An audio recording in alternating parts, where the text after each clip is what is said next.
ወገኖቼ ዘመድ የለኝም ብላችሁ ወዳ ይባሳችሁ። እግዚአብሔር ከዘመድም በላይ ዘመዳችሁ እኮ ነው። ከወንድም በላይ ወንድም ነው። ከእህት በላይ እህት ነው። ዘመድ ተወይ፣ ደጋፊ አጣው፣ ረጂ አጣው፣ ተመልካች አጣው ብላችሁ ለምን ወዲ ይብሳችኋል? ለምን ጭንቀት ይገባችኋል? ለምን አቅል ያሰታችኋል? ለምን አንገታችሁን ቅብር ያደርገዋል?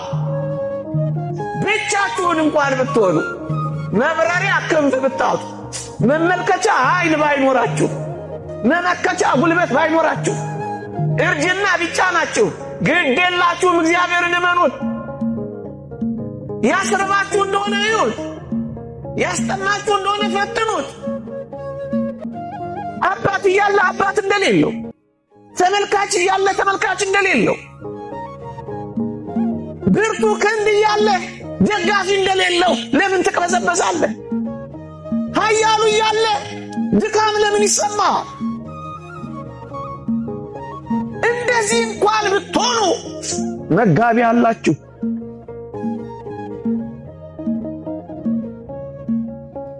አጉራሽ አላችሁ፣ አልባሽ አላችሁ፣ መካች አላችሁ።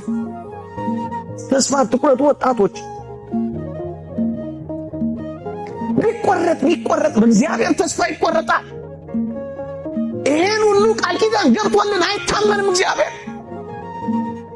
ወገኖቼ አይኖቹ እኮ እኛ ላይ ናቸው። ተስፋው እኮ እኛ ነን። መንግሥተ ሰማያት እኮ ለእኛ ናት። ታዲያ ለማን ትሆናለች እቺ? በሃይማኖት በእምነት ውጣ እንጂ ሳይመልስልህ ከቀረ ይኸው እዛ በመጽሐፈ ነገሥት ላይ ዝናብን ሳላዘንብ የሰማይ መስኮትን ባልከፍት ብሎ እኮ ቃል ኪዳን ገብቶልሃል። ቃል ኪዳኑን ለመጠመቅ አንተ ብረር እንጂ ለምን ትጨነቃለህ? አትጨነቁ።